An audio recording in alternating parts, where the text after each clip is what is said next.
Eu preciso de um milagre, necessito de um milagre.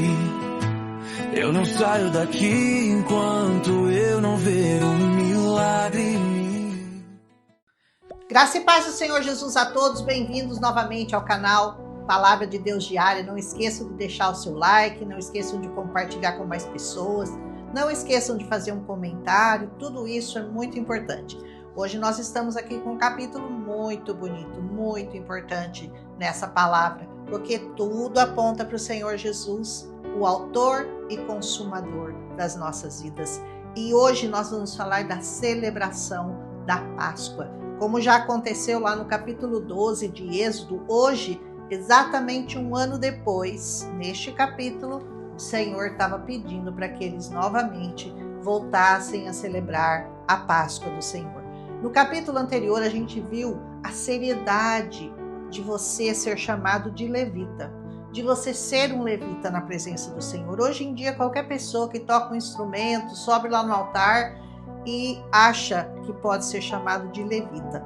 Na verdade, o trabalho de estar no altar do Senhor é muito sério. A consagração tem que ser plena, tem que ser total. E tem alguns que não podem nem ser chamados de irmãos, quanto mais de levitas. Amém? Eu não estou aqui para condenar ninguém, eu só estou falando da seriedade de você se dizer levita do Senhor. Porque olha como era sério esse serviço prestado a Deus pelos levitas. Então, lembrando da seriedade, do amor e do temor a Deus. Nesse capítulo, a Páscoa, a data de comemorar a Páscoa estava se aproximando, e então Deus está exortando e lembrando ao povo de Israel que celebrassem a ele a Páscoa, que era o seu memorial de libertação da saída do Egito. Vocês se lembram por que a Páscoa foi celebrada e porque o Senhor pediu para que todos os anos eles continuassem celebrando aquela festa pascal. Por quê? Porque trazia a memória, a lembrança da libertação deles da escravidão do Egito. Hoje nós nos sentamos na mesa da Santa Ceia também, lembrando o sacrifício de Jesus, que é a nossa Páscoa, e lembrando que nós também fomos libertos do cativeiro do Egito, do cativeiro do pecado que nos aprisionava antes de nós conhecermos e recebermos a Cristo como nosso único e suficiente Salvador. Amém? Então, todos os dias nós temos que nos lembrar disso, de nós termos sido libertos e saído do Egito que representa o mundo. Então, nós devemos estar atentos para que nós não cometamos os mesmos erros de Gálatas, aceitando ensinos estranhos que desviaram aquele povo da presença de Deus. Se você ainda acha que Páscoa é chocolate, coelhinho, etc., você deveria voltar lá para Êxodo 12 e ler aquele capítulo de novo para você entender o que é verdadeiramente a Páscoa. Aqui, então, no meio do deserto, Deus ordena a celebração dessa festa. Com dia e com hora marcada. Dia 14, ao crepúsculo da tarde, ao pôr do sol, entre tardes, ou seja, de manhã até o pôr do sol. Alguns, naquele tempo, vieram até Moisés dizer para ele que eles se sentiam imundos para poder participar da Páscoa. Por quê? Porque eles tinham tocado em algum morto. E por isso eles foram até Moisés para dizer para Moisés: olha, a gente deseja muito celebrar a Páscoa, mas a gente teve contato com um morto. Muitas vezes a gente também não se sente digno de sentar à mesa do Senhor, porque nós tocamos ou nós estivemos em alguma situação em que nós tocamos em mortos espirituais. E a gente tem que entender muito bem isso. Se você teve um contato muito próximo com o pecado ou com pessoas em pecado, você deve confessar isso na presença do Senhor. Então Moisés vai consultar o Senhor para saber o que eles deviam fazer.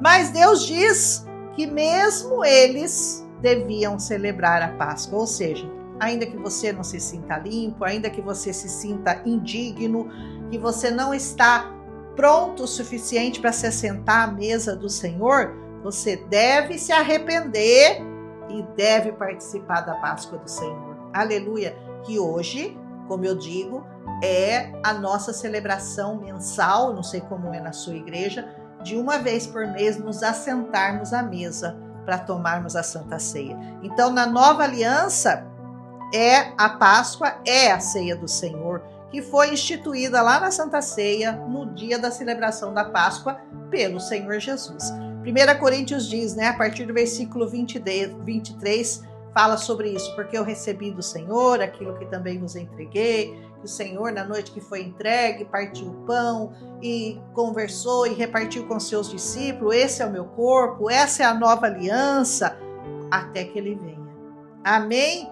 Então, qualquer um que tomar essa ceia indignamente vai ser réu, diz essa palavra, 1 Coríntios 11, do corpo e do sangue do Senhor. Então, antes de você tomar a Santa Ceia, você se examina, você pede perdão, e aí então você participa da ceia. Aleluia! Então, voltando aqui a números, o padrão de seriedade não mudou, tá? O padrão de seriedade até aumentou, que alguns se sentiam imundos, então foram lá falar. Primeira contaminação. Então, se você se sente contaminado pelo pecado, pela morte, pela impureza, mas que foi causado por questões externas, não foi exatamente eles que tinham pecado, eles tinham tido contato com um morto. Então, eles se sentiam imundos. O coração deles queria participar daquela ceia, mas eles não se sentiam dignos. Eles sabiam que tinham sido contaminados. Mas por que eles deveriam ser excluídos, privados do privilégio de estarem na mesa do Senhor? O Senhor é justo, Ele é fiel, Ele é perdoador, Ele é benigno, Ele é misericordioso, e as misericórdias dele vão além daquilo que você pode sentir de culpa no seu coração. Aqui se manifesta verdadeiramente a misericórdia de Deus, que permite que eles participem da Páscoa. Então, se você fez algo errado, se sente indigno de se assentar à mesa, saiba que Deus te oferece essa segunda chance. Eles participariam, mas, presta atenção, não no mesmo dia e no mesmo mês em que os outros, que já estavam limpos e purificados. Então, talvez você ainda não se batizou, você ainda não se sente preparado, e realmente, se você não se batizou, só confessou Jesus, recebeu no seu coração, mas ainda não passou pelas águas do batismo, você deve se abster e sentar-se à mesa quando você se sentir plenamente preparado para isso, né? Então, era uma chance dada àqueles que não podiam participar no mesmo dia, mas participariam mais tarde. O Senhor não excluiu ninguém, amém? Era preciso primeiro se restaurar, era preciso se purificar, era preciso aguardar um tempo para o arrependimento, e daí então eles podiam participar. Aleluia, glorifique ao Senhor por isso. 1 Coríntios 11 diz: examine-se o homem a si mesmo, e então daí você participa da Santa Ceia.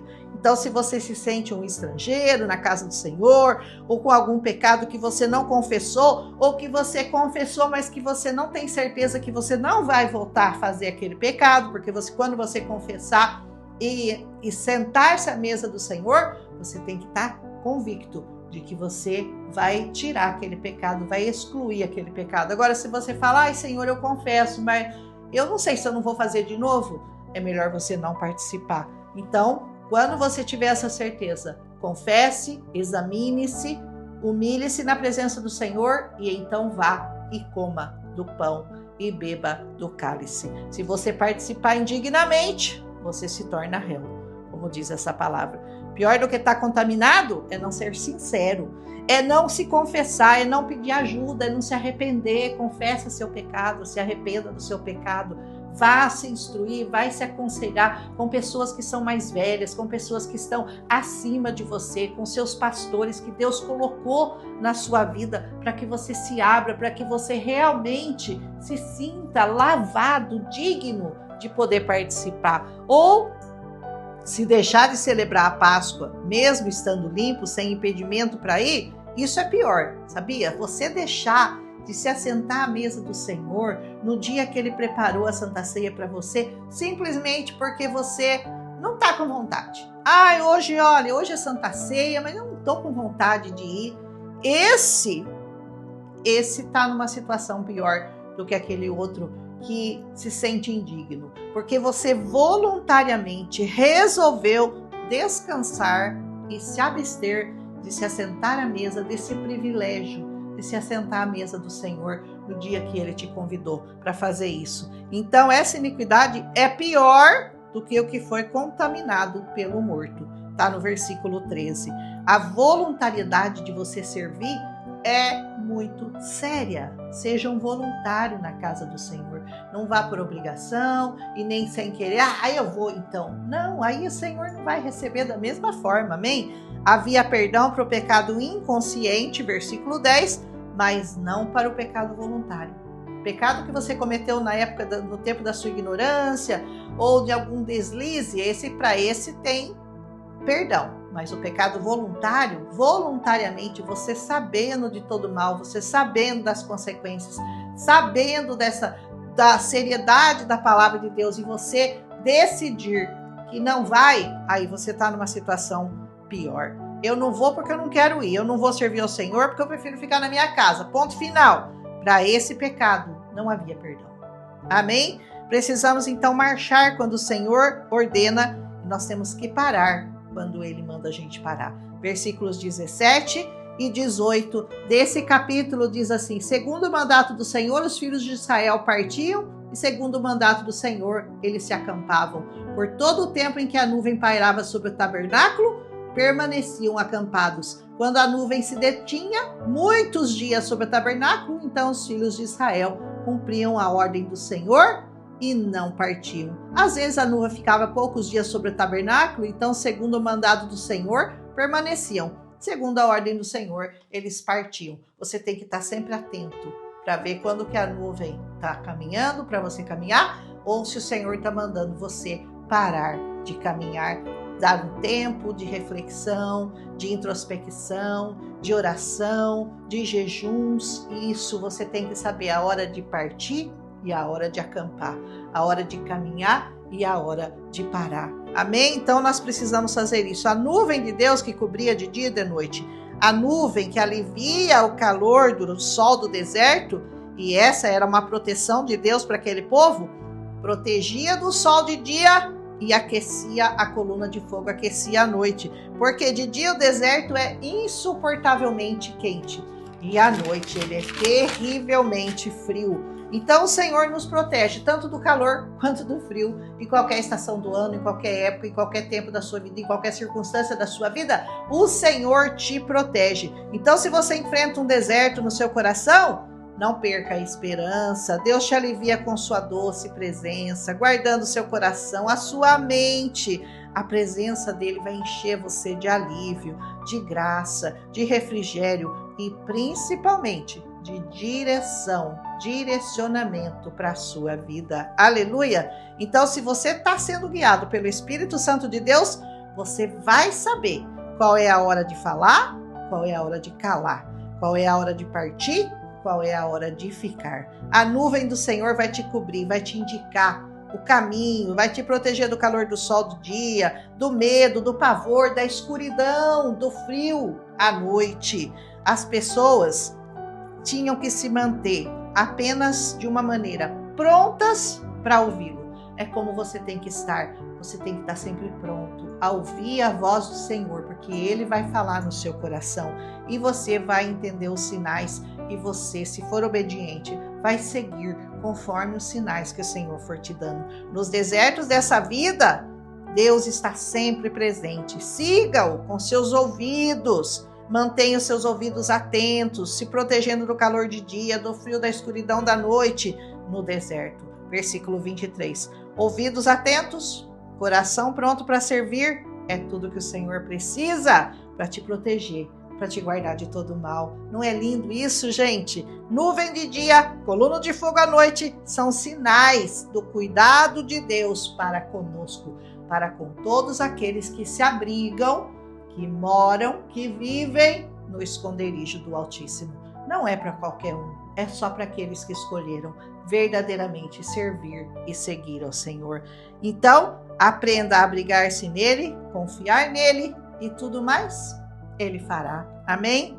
Essa era uma canção cantada por Israel e essa nuvem também vai aparecer lá na transfiguração de Jesus em Marcos 9 e na sua ascensão em Atos 1:9.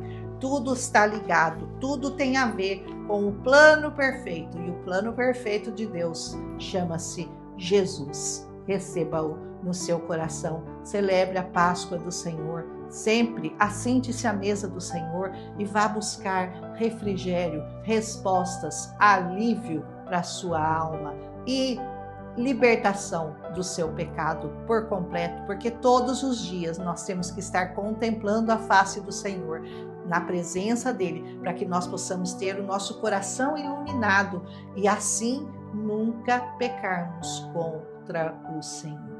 Guarde o seu corpo, guarde a sua mente, guarde o seu coração, guarde a sua alma, guarde o seu espírito. Esteja sempre na presença daquele que fez tudo por você, que deu seu filho por você, que foi até a morte de cruz, por causa de você.